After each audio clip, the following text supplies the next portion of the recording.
Welcome to the channel. Today, we're going to listen to stories that happened to real people on deserted roads.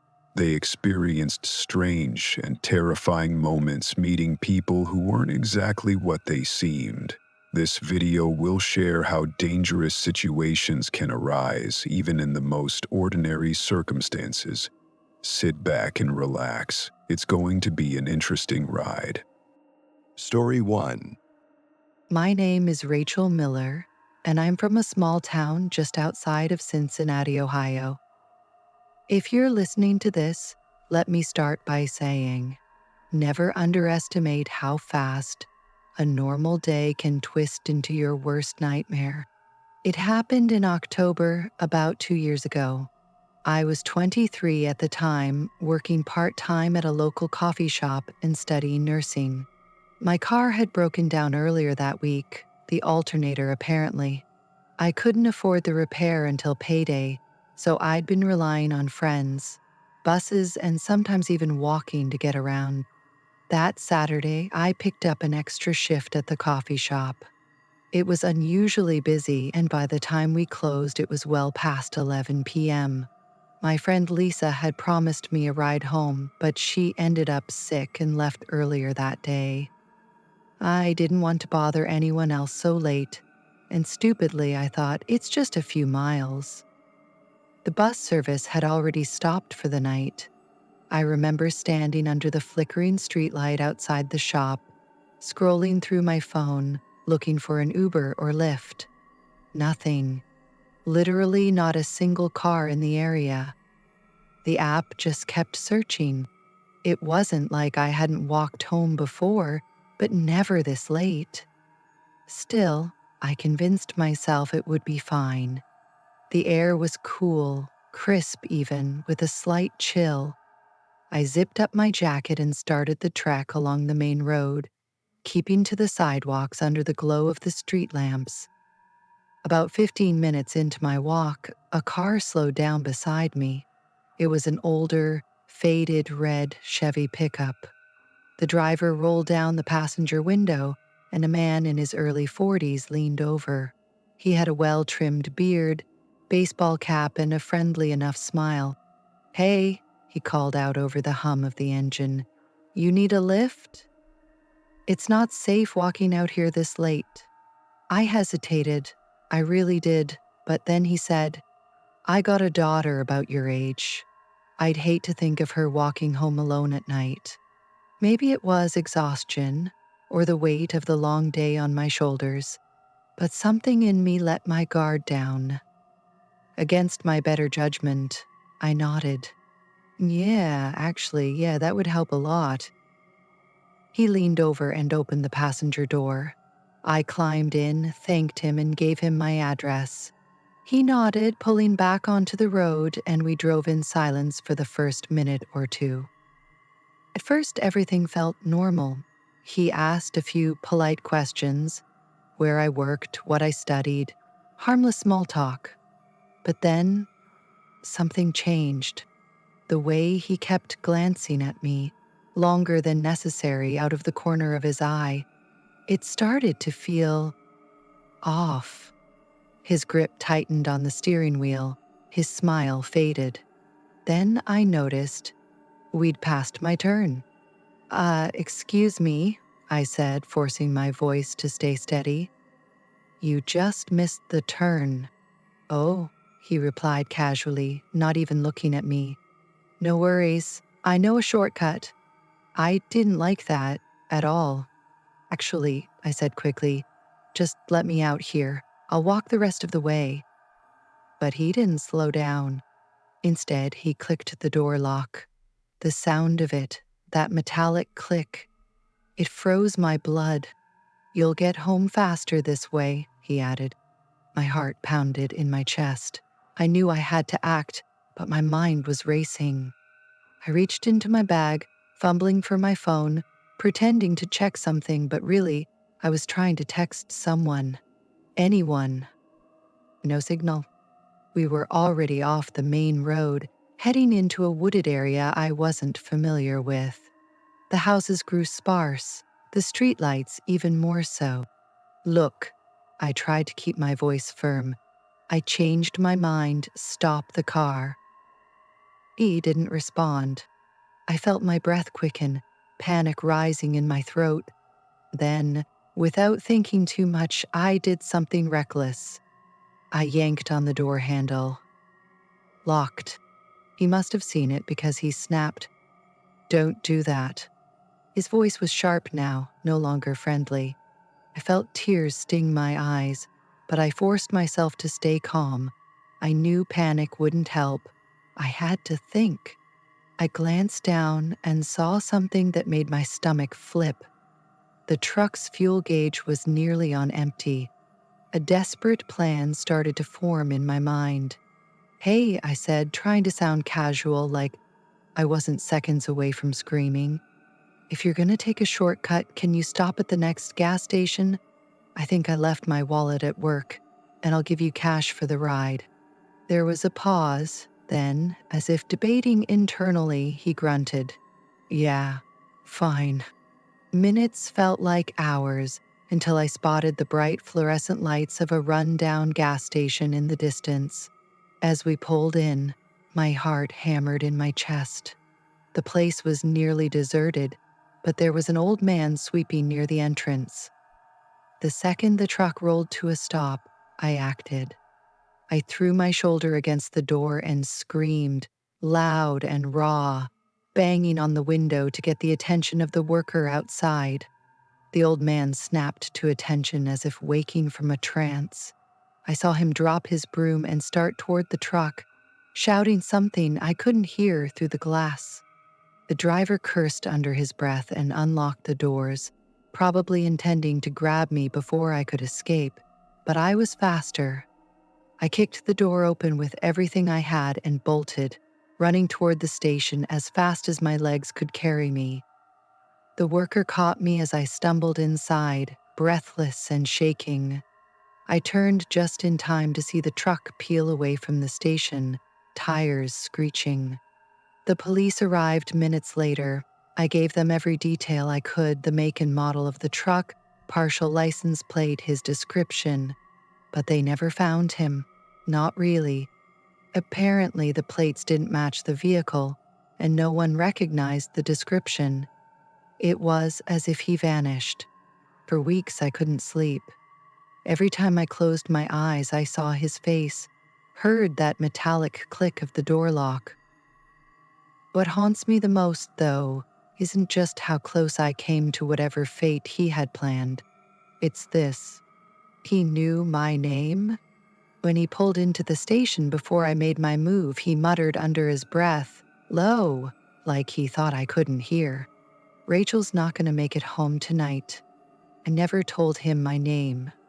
To this day, I have no idea how he knew. Story 2. In a dense forest where trees seemed endless and fog blanketed the ground, there was an abandoned campsite. This place had long been neglected, and even the locals avoided mentioning it. However, for Jack, a young man seeking respite from the city's clamor, this spot appeared perfect. He had always dreamed of solitude and decided to spend a few days in the forest to clear his mind and reassess his life. What was intended as a simple retreat soon transformed into a nightmare, making him question the wisdom of his choice. Jack had a deep-seated love for outdoor adventures, cultivated since childhood. He wasn't intimidated by forests and considered himself knowledgeable enough to navigate even the most obscure paths. Equipped with only essentials, a tent, sleeping bag, food, and survival tools, he ventured into the woods. The forest greeted him with an unsettling silence. The usual chorus of birds was conspicuously absent. This silence, heavy and profound, gnawed at him, but he dismissed it as fatigue from his journey. As night descended, the forest transformed. The once familiar sounds were replaced by an eerie quiet, broken only by the occasional rustle of unseen creatures. Jack noticed the absence of nocturnal birds, a peculiar anomaly he chose to overlook. Settling by his campfire, he tried to relax, but an inexplicable unease lingered in the air. Suddenly, Jack was jolted awake by a distinct noise, a rustling too deliberate to be attributed to animals. Peering out from his tent, he saw nothing but the dense fog enveloping the ground. The silence was suffocating, and every gust of wind seemed to carry an unseen presence. Approaching the campfire, Jack was startled to find a large black feather on the ground. It was unlike any he had seen before, too large to belong to any local bird. Before he could ponder its origin, he heard the noise again, closer this time. Turning, he glimpsed a shadow, a dark, formless presence moving among the trees. It lacked a distinct shape but exuded a palpable, oppressive energy. Panic surged through Jack as he scrambled to gather his belongings. His limbs felt heavy, his heart raced, and the oppressive atmosphere seemed to close in around him. He fled into the forest, the path obscured by fog and twisted branches.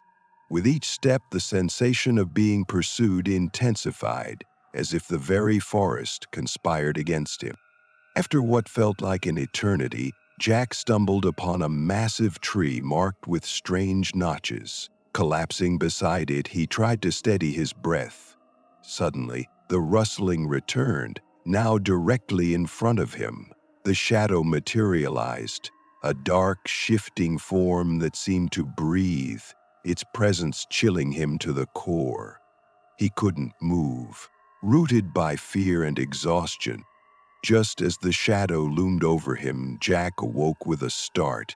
His heart pounded in his chest and sweat drenched his brow. It had all been a nightmare, or so he thought. Rising from his tent, he froze. The tree with the notches stood before him, its markings unmistakable. The feather lay nearby, and the air was thick with the same oppressive silence. Had it all been a dream, or was something far more sinister at play in the depths of the forest? Story 3. It was just past midnight when the party finally ended. The lights were turned off and the house was nearly empty. I'd been drinking, and though I wasn't completely wasted, I didn't want to risk walking home alone through the city streets at that hour. My phone was low on battery, but I managed to find my portable charger in the bottom of my bag. I needed an Uber ride home, and I couldn't afford to wait long. I wanted to be in the safety of my apartment as soon as possible. I opened the Uber app on my phone, selected my home address, and hit request. Within a few minutes, I saw a black Toyota Camry heading in my direction. It was strange because the car didn't look like the usual Uber cars I was accustomed to. It had dark tinted windows, and the number plate didn't quite look like it was from the area. But I was tired, cold, and really just wanted to get home, so I didn't think too much of it. The car pulled up right in front of me, and the driver rolled down the window. He gave me a nod and a half smile. He looked like he was in his early 40s, wearing a dark jacket and sunglasses despite the late hour. His face seemed tired, but I didn't pay much attention. I opened the door and climbed in. "Where are you headed?" he asked, his voice a bit gruff. I gave him my address and he simply nodded, not saying another word as he put the car in drive and pulled off.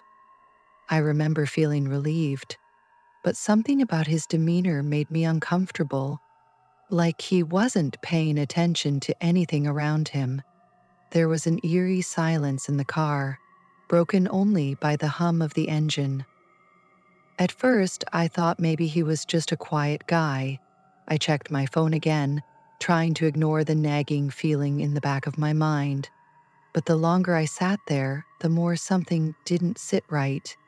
He kept glancing at me through the rearview mirror, his eyes lingering just a second too long. It was subtle, but the feeling of being watched made the hairs on the back of my neck stand up.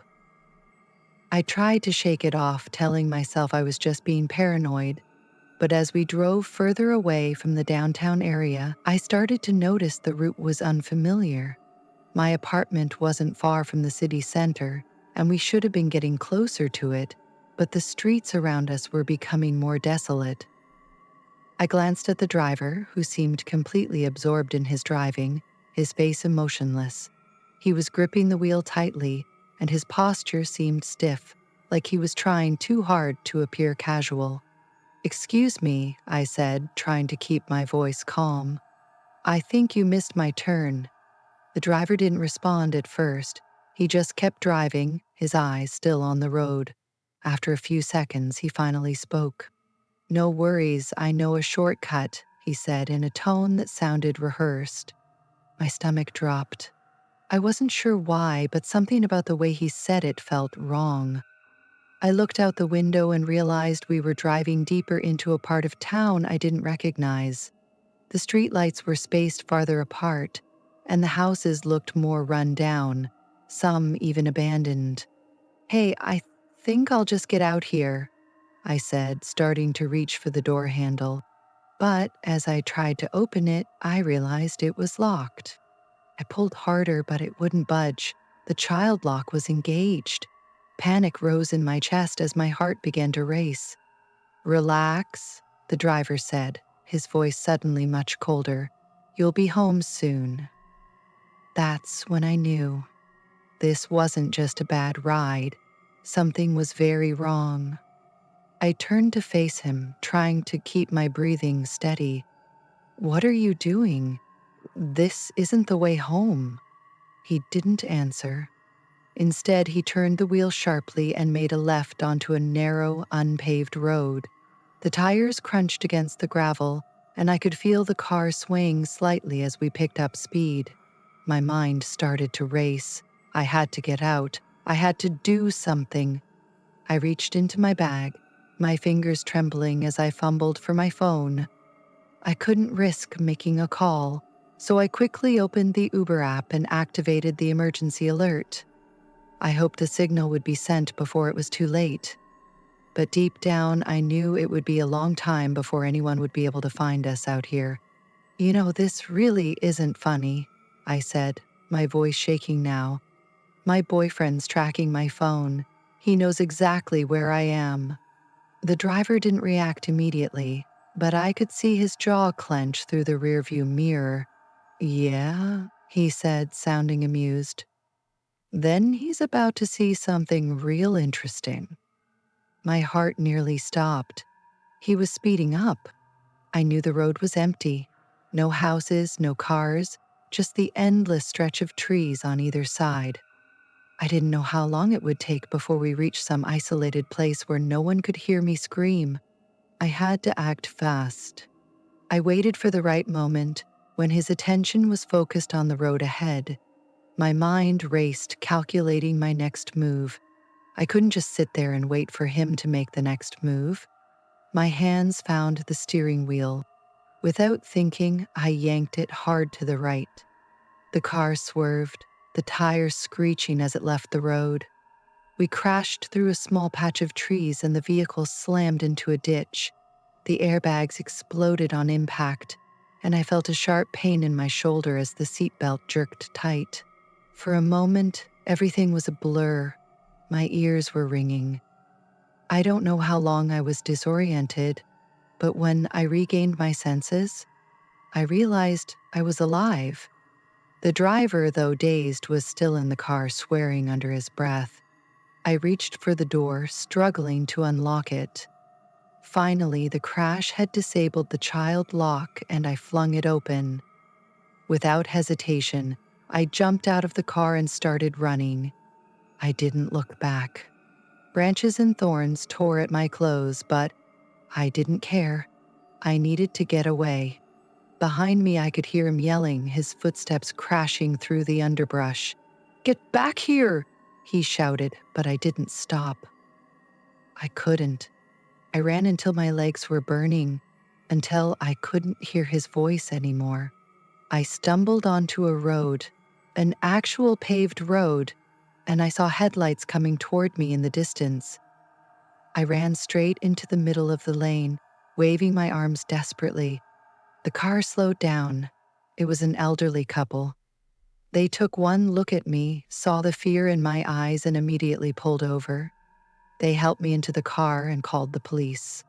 When the sheriff's deputies arrived, they searched the woods for hours, but the man was gone. They found his car a few miles away, burned and abandoned. I gave them every detail I could. I spoke with the police, sat through interviews, even worked with a sketch artist. But no one ever found him. He vanished into the night. To this day, I don't know his intentions, but deep down, I know this. If I hadn't fought back, if I hadn't acted when I did, I wouldn't be here to tell you this story. So, if you ever find yourself in a situation like mine, trust your instincts. It doesn't matter how friendly they seem. Your life is worth trusting that voice in your head. Because I'll never forget how close I came to becoming just another missing person flyer. Story 4. The forest had always been a place where Jack felt the most at peace. Like most people, he lived in a large city, but every weekend he would escape the noise and bustle. The forest was his refuge, a place where he could recharge, connect with nature, and forget about all his problems. Jack often walked through the forests on the outskirts of his home, especially after tough work weeks. However, this time, when he went to the forest, something felt different. The day was gloomy, the sky was covered with heavy clouds, and the wind brought with it a chill. The forest seemed unusually quiet. Normally, at this time of year, the sounds of birds and rustling leaves could be heard, but today there was only silence. Jack felt as though each step he took echoed in the emptiness, and the forest, once peaceful, now felt strangely cold and oppressive.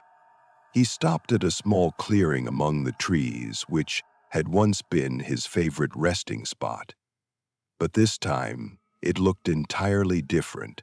The trees were darker, their branches heavy with dry leaves, and there were no birds singing anywhere.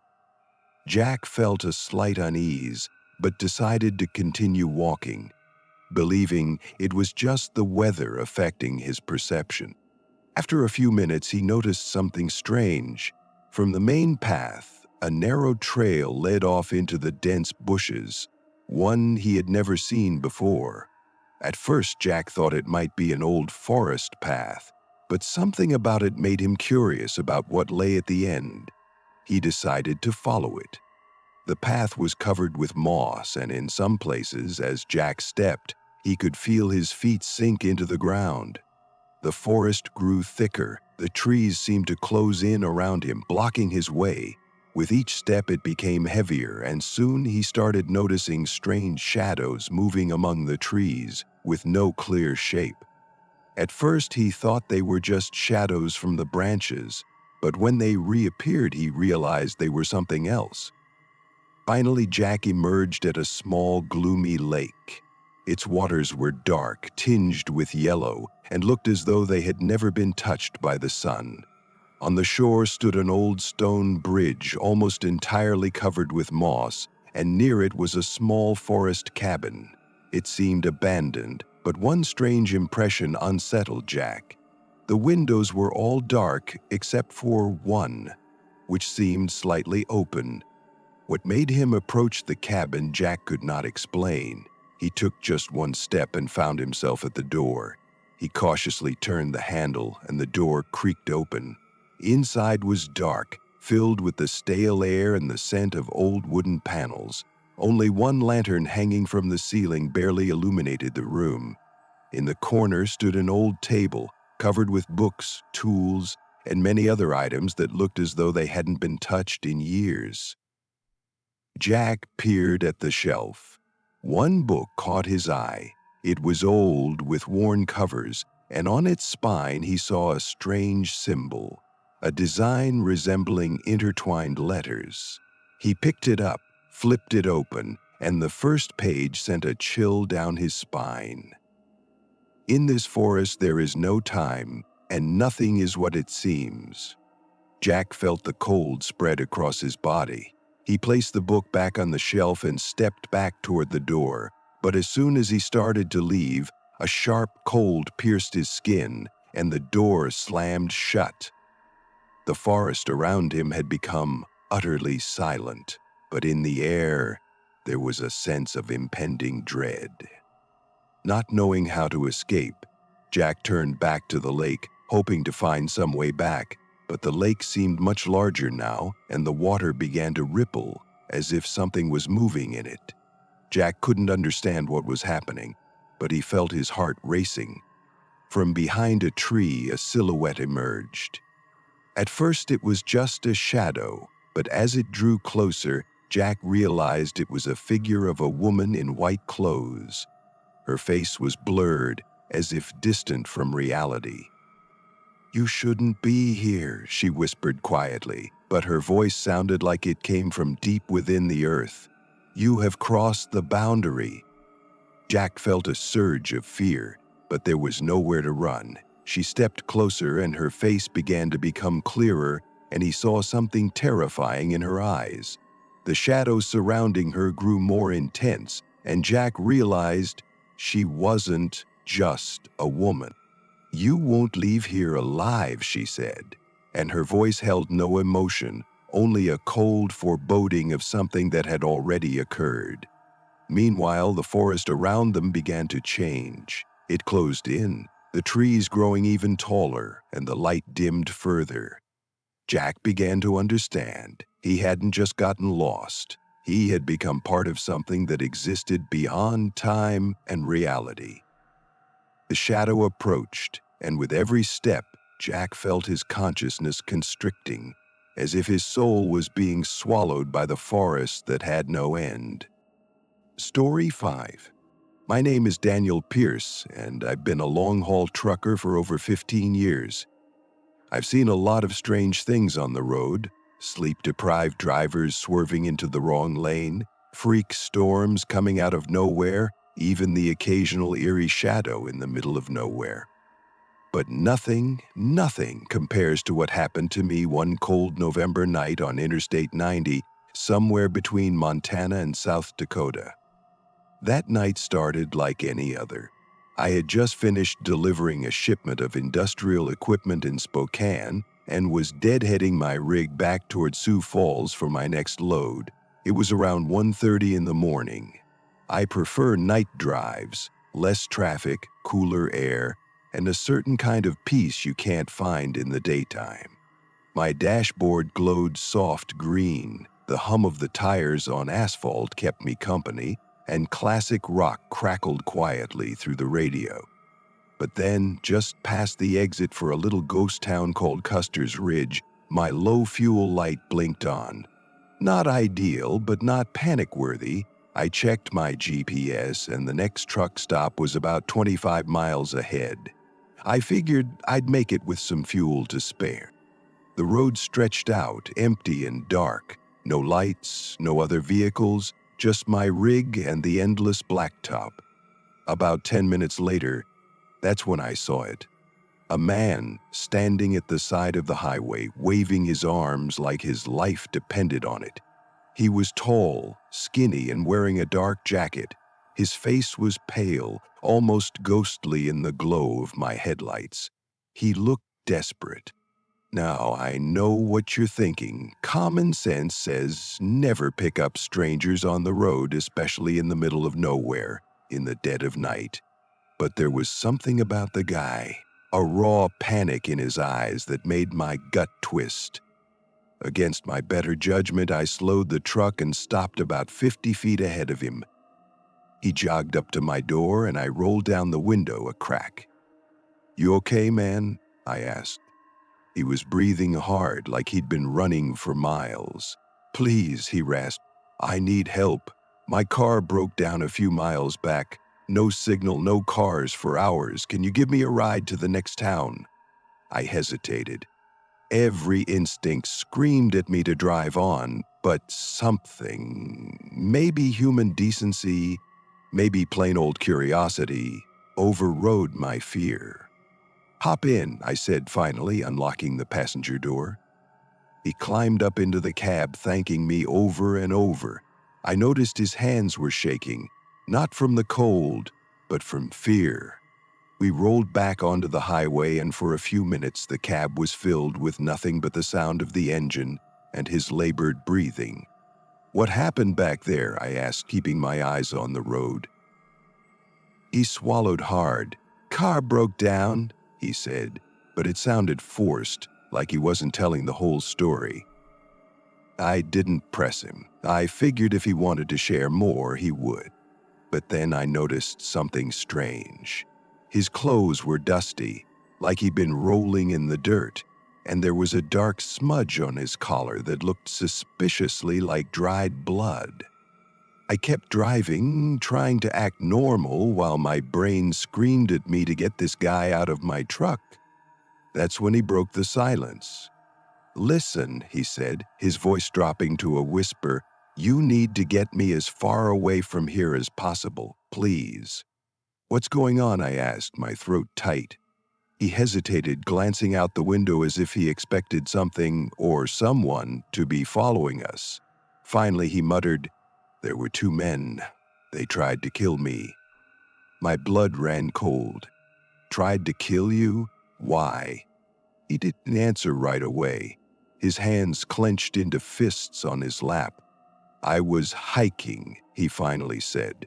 "Off the highway, near the old service road. I found something I shouldn't have, a shallow grave." He looked at me then, dead in the eye, and I saw a terror so real it made my skin crawl. "They saw me," he continued. "I ran. I've been running for hours." My pulse quickened. I checked the mirrors, half expecting to see headlights barreling down on us, but the road behind was empty. "How far back?" I asked. "Maybe 3-4 miles," he said, almost in a whisper. That's when my headlights picked up something ahead. Two men standing in the road side by side, blocking the highway. One held a tire iron, the other something that glinted like a hunting knife. My gut twisted in fear, and I slammed my foot on the brake. The truck groaned as it screeched to a halt. The man next to me screamed, "Go! Don't stop!" I didn't hesitate. I threw the rig into gear and floored it. The two figures dove out of the way just in time as my truck thundered past them. "Who are they?" I yelled, my heart pounding. "They're not cops, if that's what you're thinking," he said, his voice shaking. "They are killers, and they bury their mistakes."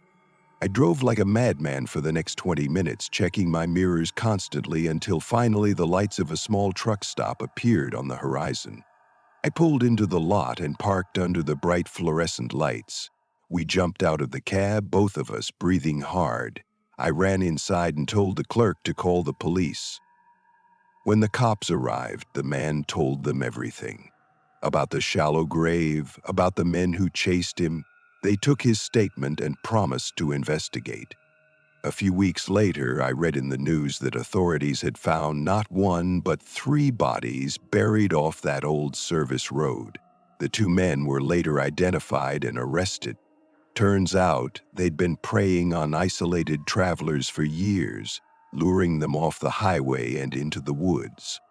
As for the man I picked up that night, I never saw him again. He vanished after giving his statement like a ghost relieved to be free of the nightmare.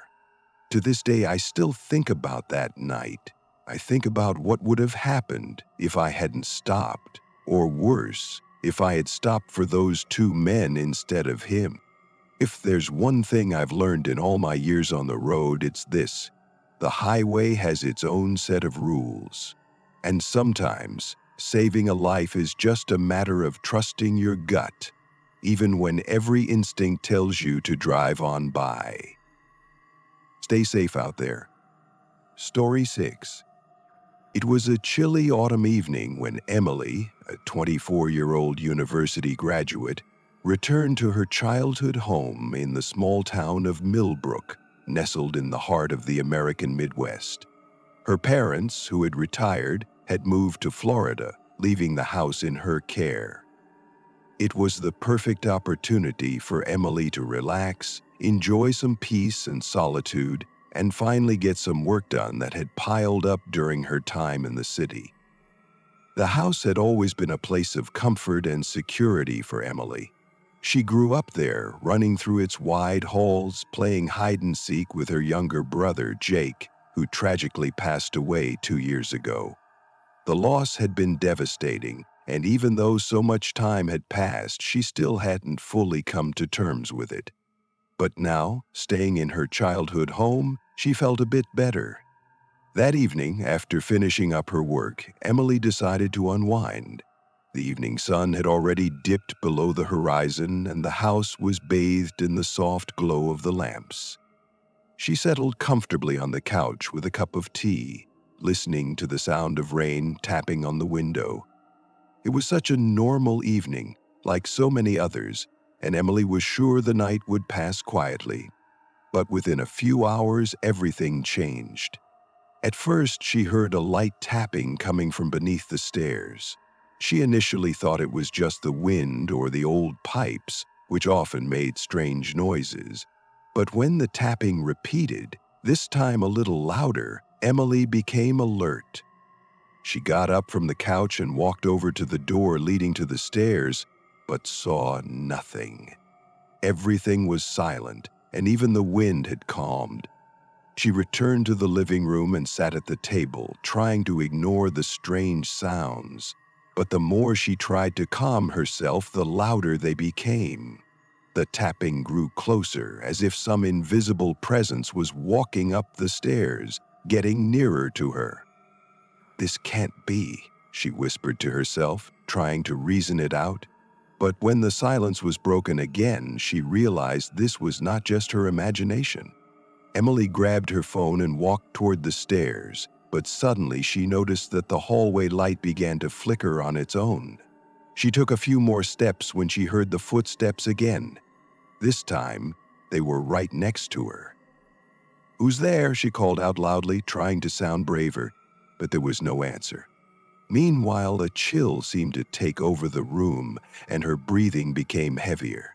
She quickly ran to the kitchen to grab a knife, but when she returned to the door, she heard the footsteps again.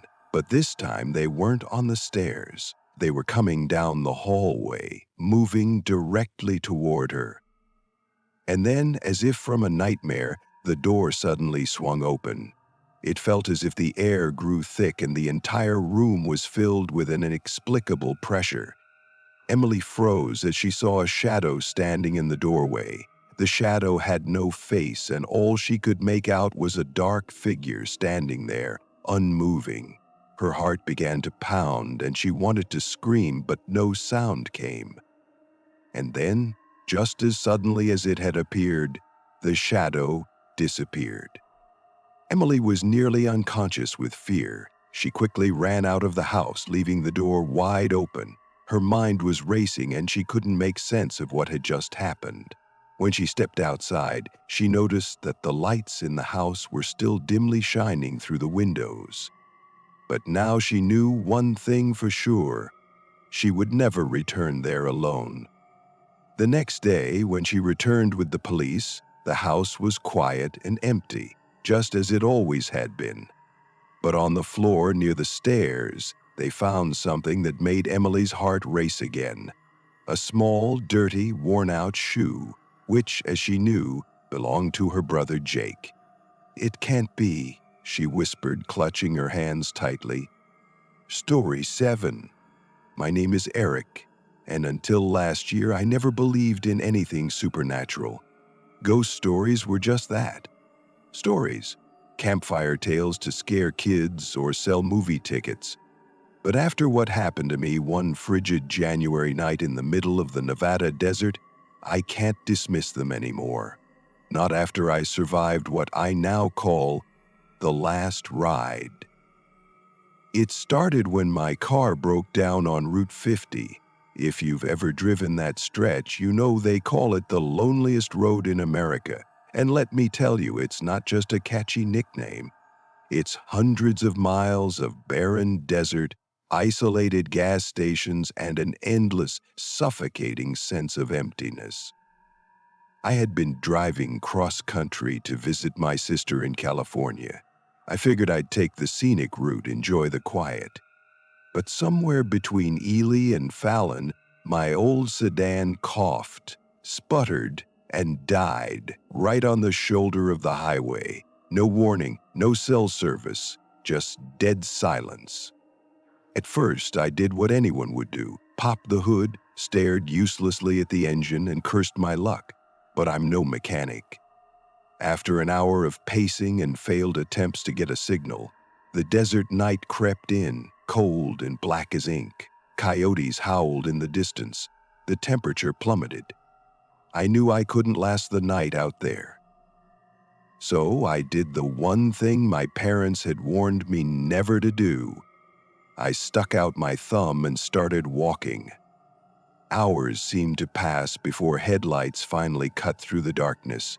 A beat-up pickup truck rattled toward me, its high beams blinding. I felt a surge of relief as it slowed to a crawl beside me. The driver rolled down his window. He was a middle-aged man with a thick beard and sun-weathered skin. His eyes, though, there was something about his eyes. They were too bright, too sharp, like he saw straight through me. "Need a lift, friend?" he asked, voice gravelly but friendly enough. Swallowing my hesitation, I climbed into the passenger seat, the cracked vinyl sticking to my skin.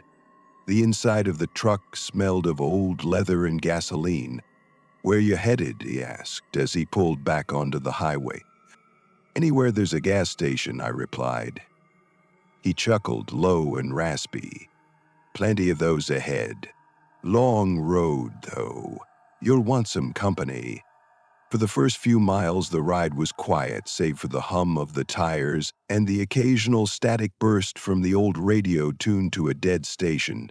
I tried to relax, convincing myself that I'd lucked out. But then, I noticed the dashboard. The speedometer was broken, stuck at 0. None of the gauges worked.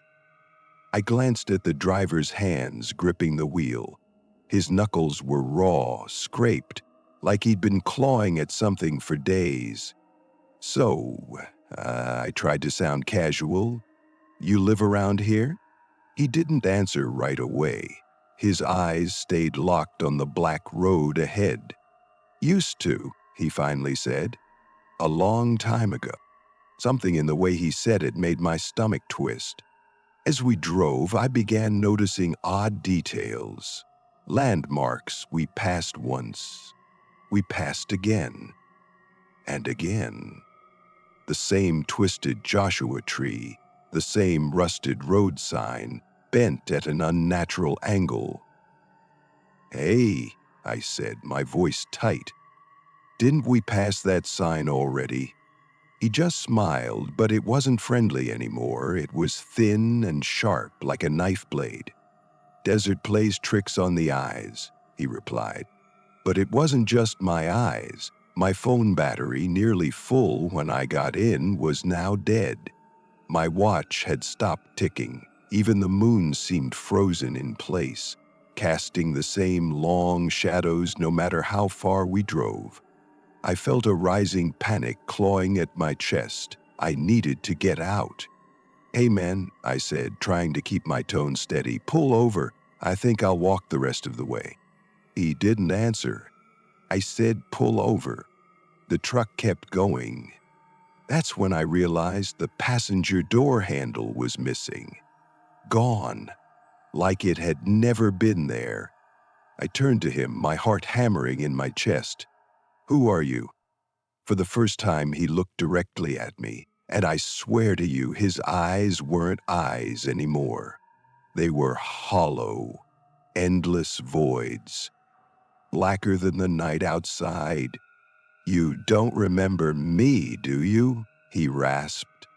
I felt the blood drain from my face. I had never seen this man in my life. At least I thought I hadn't. "You hit me," he continued, voice growing colder, "last winter. Right here on this same road. You were in a hurry, never even stopped to check if I was breathing." My mind reeled, trying to comprehend his words. But then, flashes, images I had buried deep, a stormy night, poor visibility, a shadow darting across the highway, the sickening thud against my bumper, and me, too scared to stop, too cowardly to look back. "No," I whispered, my throat dry. "That can't be." His smile widened, revealing teeth too many and too sharp to be human. "You're going to keep me company now," he said. The truck began to speed up, faster and faster, until the desert blurred into streaks of color. I gripped the seat, heart pounding as a wall of fog swallowed us whole. The last thing I remember is his laughter, low, guttural, and echoing in my ears as everything went black. I woke up the next morning lying alone on the side of the highway. My car was still dead, the desert empty. No sign of the truck, no tracks in the dust. But I knew it hadn't been a dream. To this day, I still walk with a limp from the fall I took out of that truck, and every time I pass a hitchhiker on a lonely road, I feel a chill crawl up my spine. Because I know, out there, somewhere in the endless miles of asphalt and sand, he's still driving. Still looking for the next soul to join him on the last ride. Story 8.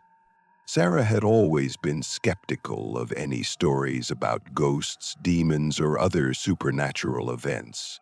She believed it was all just fiction or urban legends designed to scare children or attract attention. However, one summer evening, her beliefs were about to change. Sarah worked as a nurse in a small town in Virginia. After a grueling shift, she decided to visit her friends, James and Kate, who had recently bought a house outside the town near the forest. James was an old friend and Kate was his wife. They often invited her over, but Sarah always found reasons to decline. This time, she decided she needed a break from work and headed over to see them. When she arrived, she immediately felt an odd atmosphere. The house was large, old, and looked like time had taken its toll on it. The walls seemed to hold secrets, and even the windows, though open, appeared too dark to let in much light. "You look a bit off, Sarah," Kate said with a smile. "How's work going?"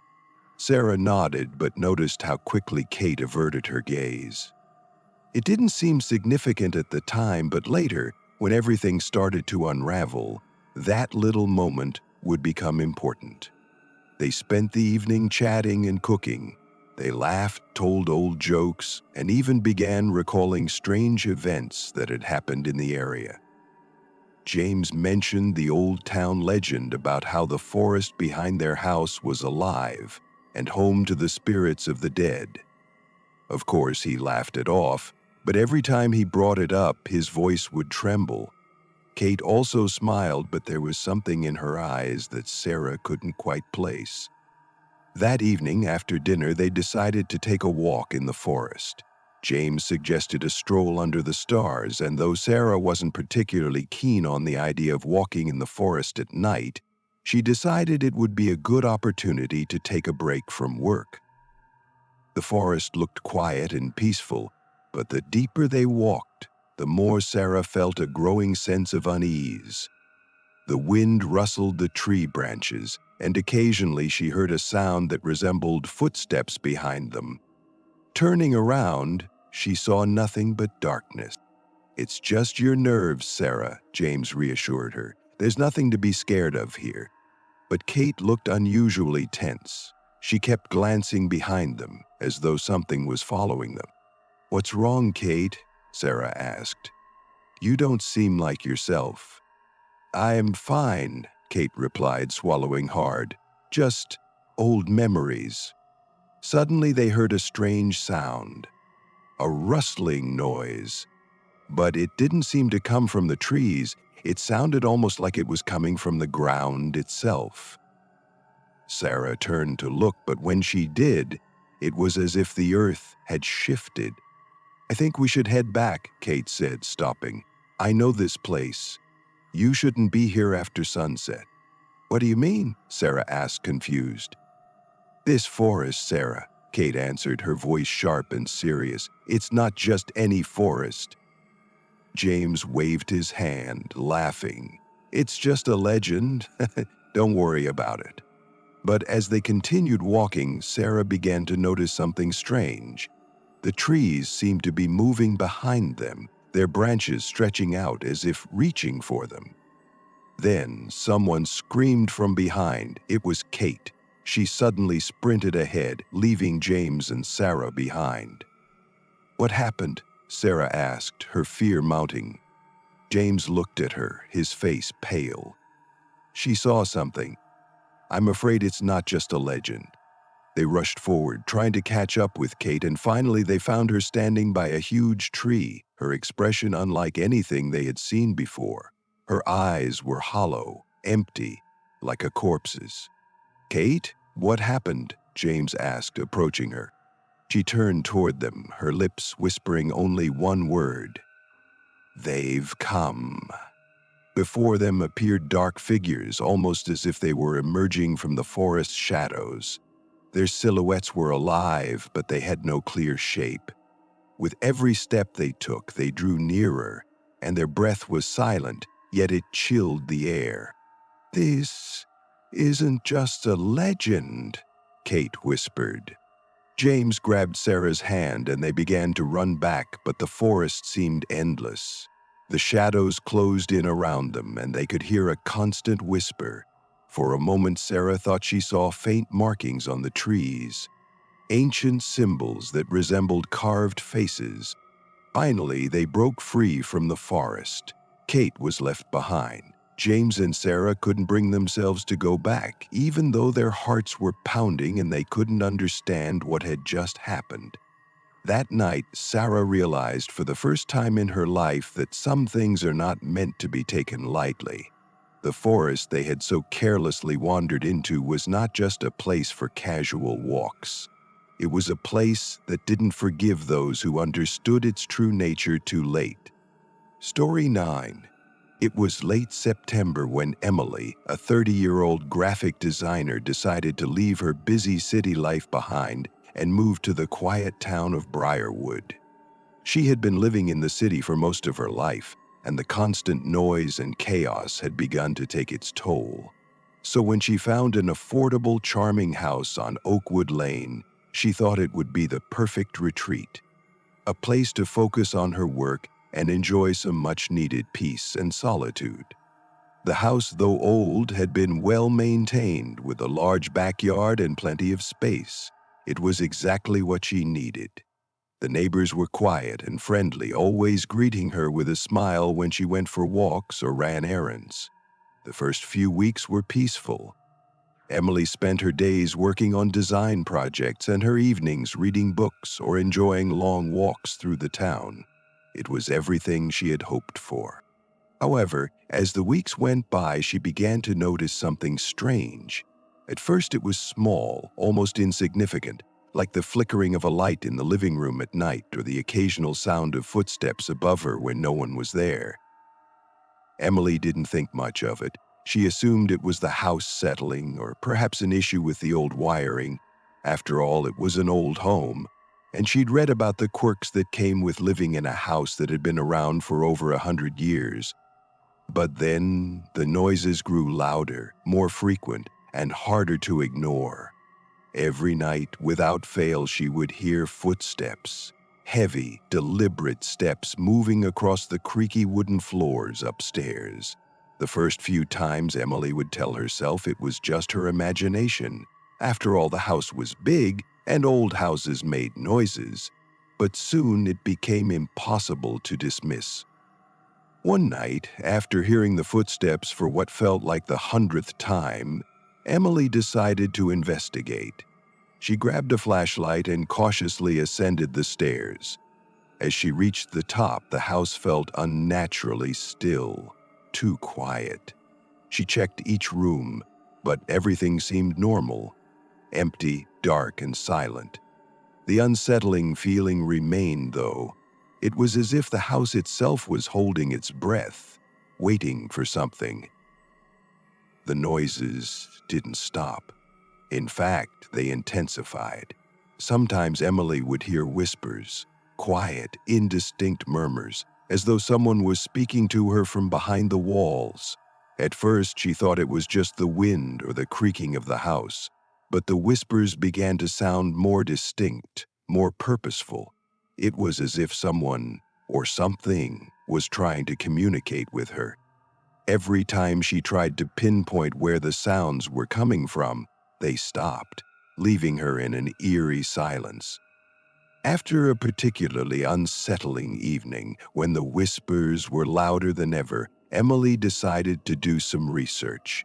She dug into the history of the house, hoping to find some logical explanation for the strange happenings. What she uncovered was more than she had bargained for.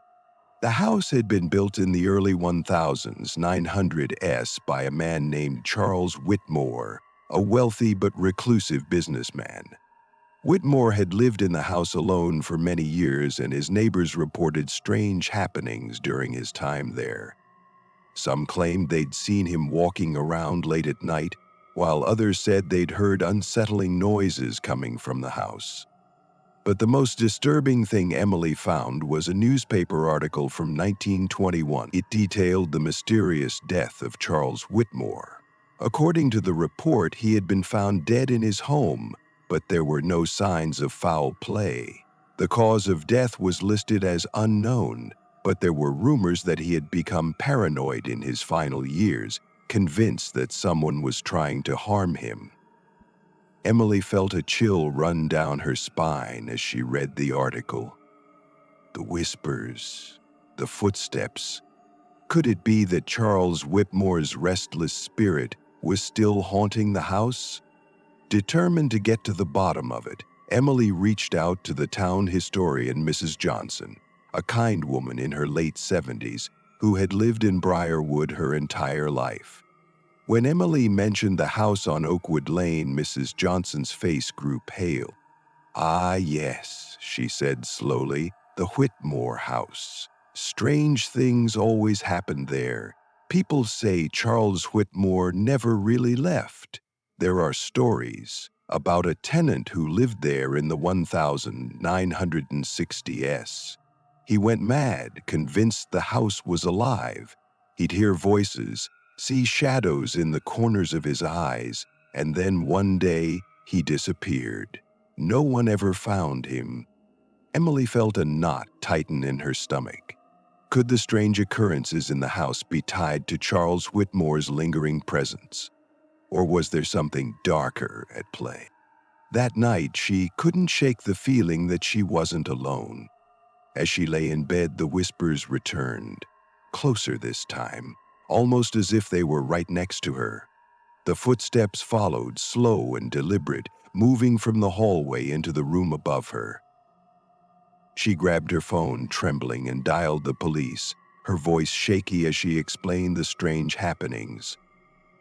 The officer who answered the phone seemed skeptical, but agreed to come over.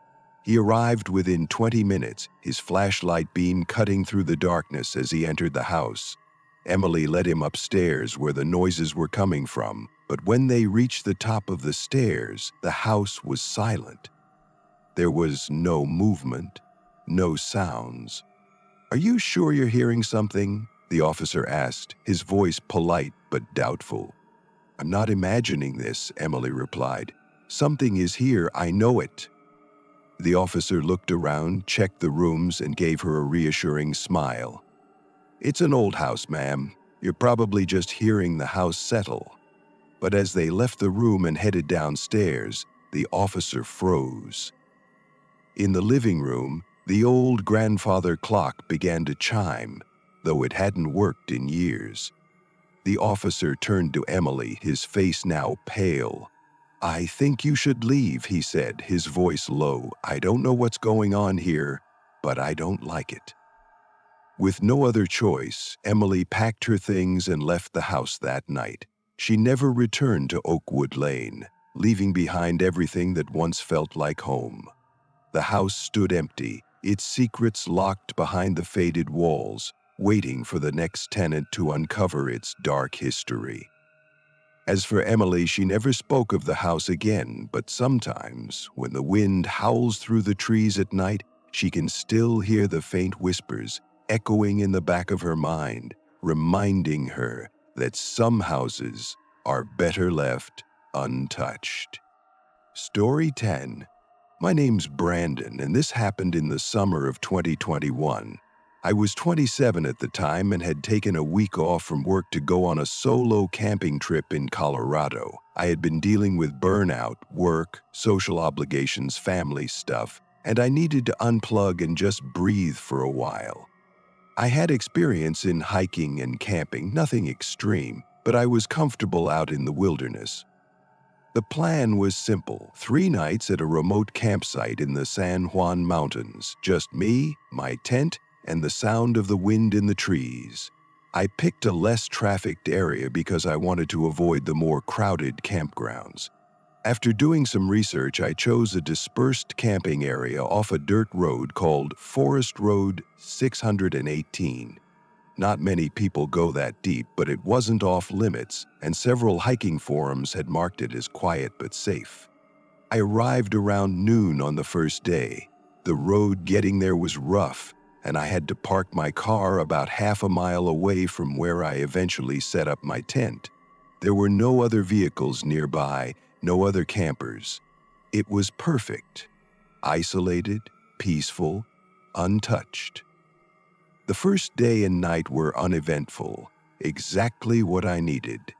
I set up camp, built a fire, cooked some food, and just sat under the stars for a while before turning in.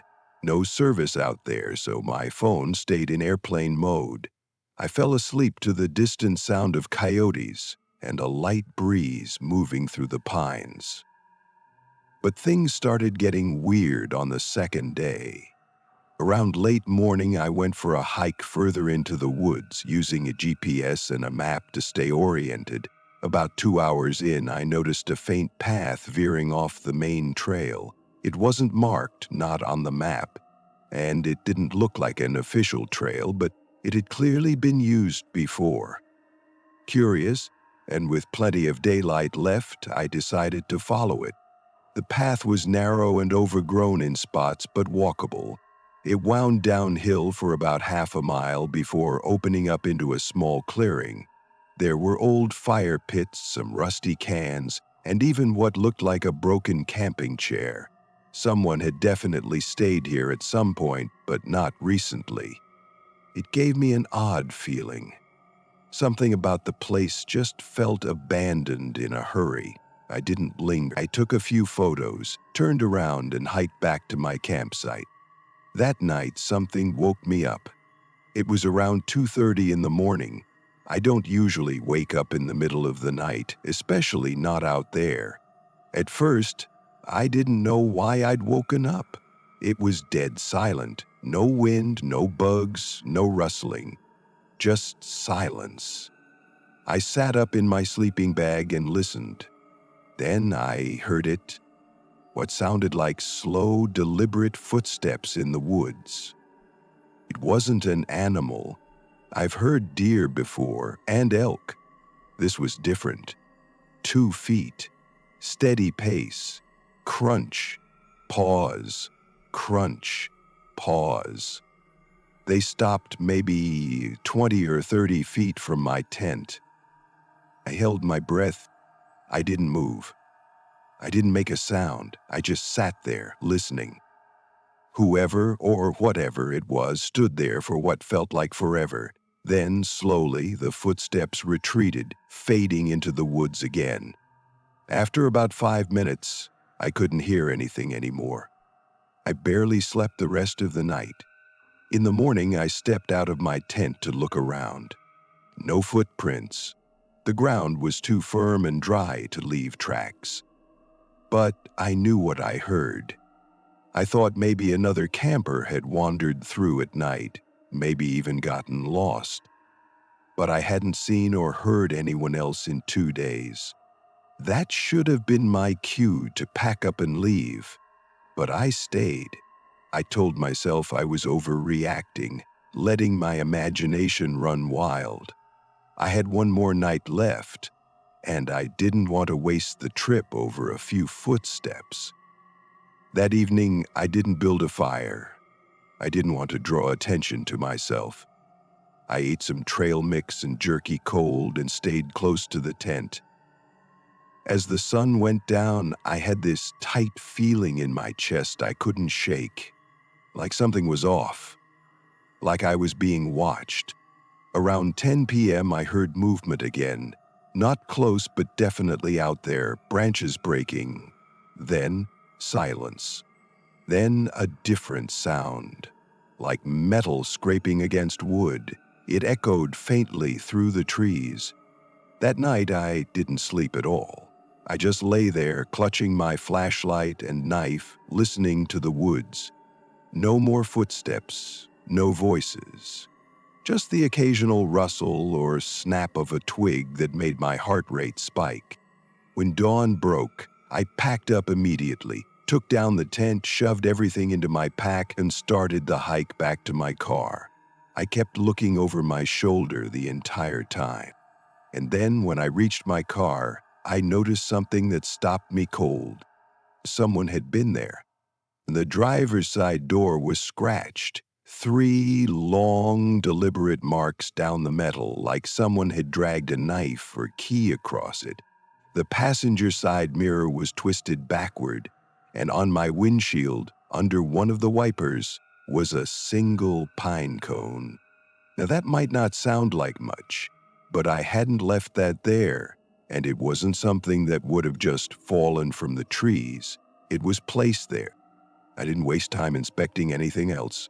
I jumped in, locked the doors, and drove out fast, tires kicking up dust behind me. Didn't stop until I hit a gas station 2 hours away. I told the clerk about what happened, asked if anyone else had come through talking about weird stuff out by Forest Road 618. He just gave me a look and said, "Yeah, that area draws in some strange people." I asked what he meant, but he just shrugged and said, "Not everyone goes out there to camp." I filed a report with the local sheriff's office later that day.